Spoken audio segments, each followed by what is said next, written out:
Hello, I'm Charles G., and as far as my day job goes, well, I'm a lawyer. However, being a lawyer wasn't always a part of my career path.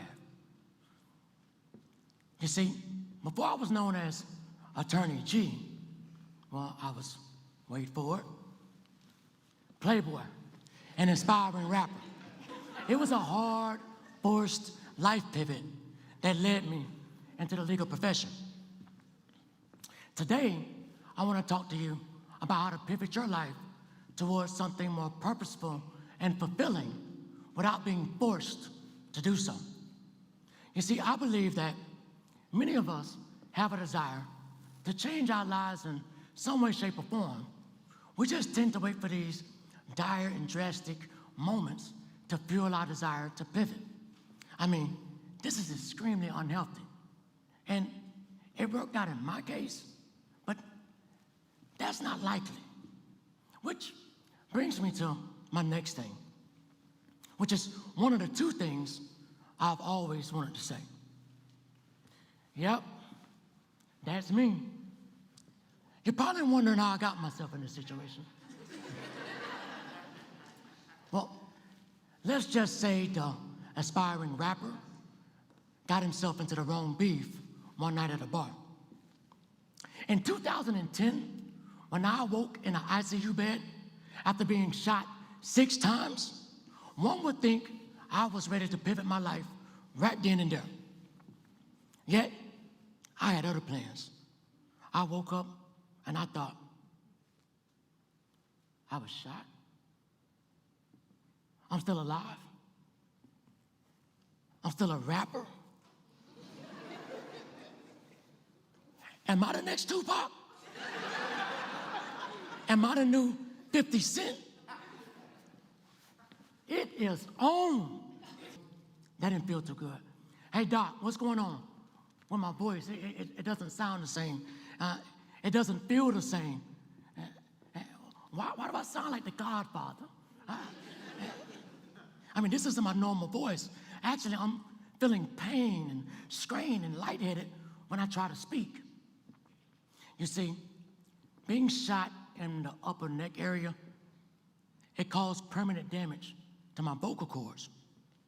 And if I'm being completely honest with you, the mental recovery of losing my vocal ability was far more difficult than anything that the gunshots did to me. After all, I'm shot 6 times. Twice in the lower neck, twice in the chest area, once near my kidney, and another in my back. I guess the assailant wanted to make sure he finished the job. So pivoting for me was inevitable. I could no longer project my voice as loud and proud as I once did. I couldn't rap and perform. So I had to do something different. And this is what I call a forced pivot. And our fascination with stories like mine that includes the trauma and pain, well, that's the problem.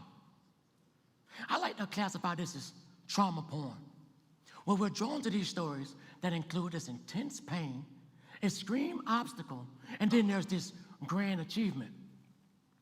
The problem is, when we continually indulge in these stories, we're telling ourselves that in order for us to have a big successful pivot, we too must go through something dire and drastic. And that's untrue. You see, I found this problem with trauma pain, I found this was a problem in a unique way. Following my shooting incident, I was asked to speak at numerous forums. So I spoke at the high schools, colleges, churches, group homes, you name it. And although I went there to teach and inspire, it turns out I was the one learning more from the audience than what they were learning from me. The learning would take place after the speeches. People would come up to me, but they only wanted to talk about my near-death experience. They wanted to know, hey, how do bullets feel inside of my body? None of them are removed, by the way. Do I have PTSD when I hear fireworks? And here's one. Did it ever get to the point where you started to see that white light? I mean, a few people actually were inspired to make change, but the vast majority, they were just entertained and amused by this new hero survival story that ended in triumph, never thinking how they themselves could triumph in their own lives. Some people would come up to me and talk to me about the life pivots that they would like to make. But when I would ask, well, what's holding you back? The answers were, well, the time is not right. Things right now, they're okay. I mean, things are bad, Attorney G, but they haven't got that bad yet. And in my mind, I'm thinking, yet? If something is bad and getting progressively worse, why aren't you choosing to pivot? However, when I would reverse engineer a scenario, people were more inclined to take action. For example, let's say someone wanted to become a vegetarian. They may say, well, I just can't give up having steak. Or I just can't give up pepperoni pizza. Okay, that's my example. I'm the one having trouble with the pizza. But this is not about me. But when I would reverse engineer the scenario and say, well, what if a doctor told you if you don't change your eating habits and change your diet, you're in serious risk of cardiovascular disease? Now, upon hearing that news, I bet we all could change our eating habits and diet. And even I can probably give up the pizza.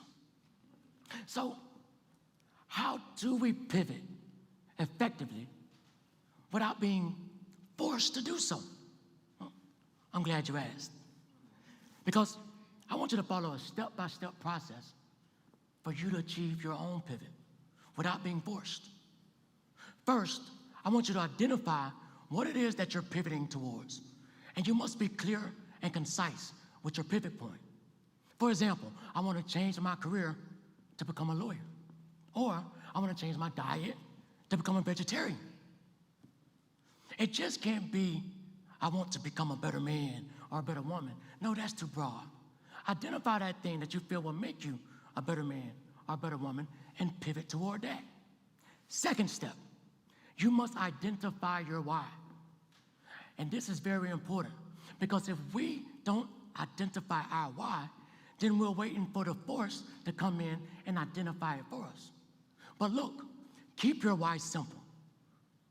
Don't intimidate yourself or try to impress others with your why. It's not like you gotta stand on stage and answer the question as to why you should be crowned the next Miss Universe. Keep it simple.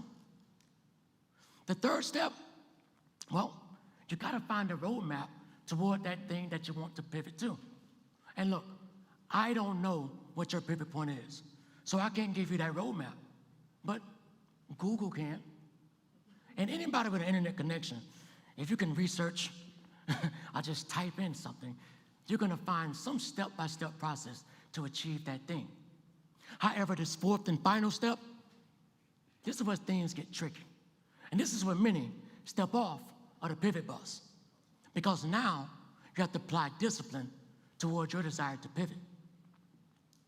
And if you're anything like me, discipline is a very scary word. When I hear discipline, I'm thinking, I gotta give up something I really enjoy.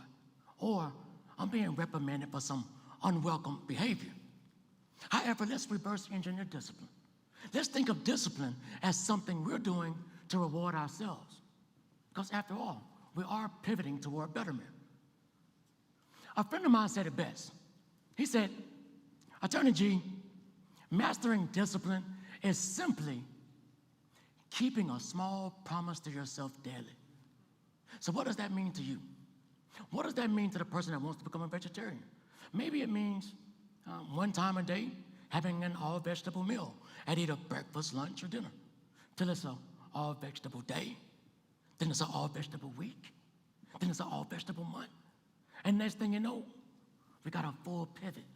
We got a vegetarian. You see, I want you to think of your pivot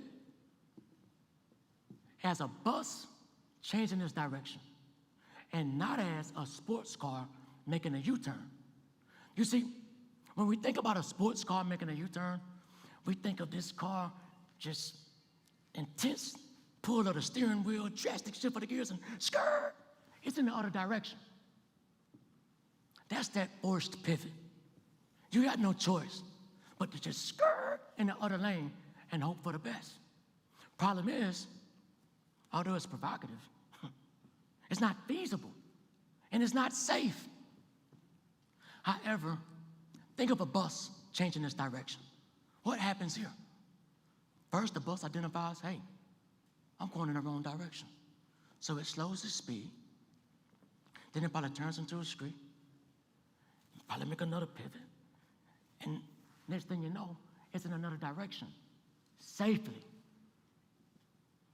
The thing that I love about that metaphorical bus pivot, if you've ever seen a bus change directions, well, first thing, once a bus starts going in a certain direction, there's a slim chance in hell it's going to abandon what it started.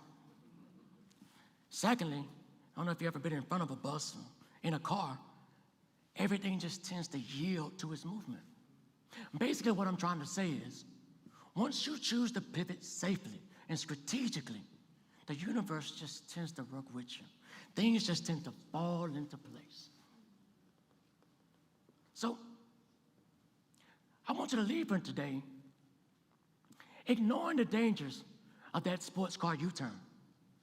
That sports car U-turn, that's me. I was forced to pivot. The problem with turning the car suddenly and dangerously into another lane with traffic is that it's not always successful. There's a reason why you're fascinated with stories like mine.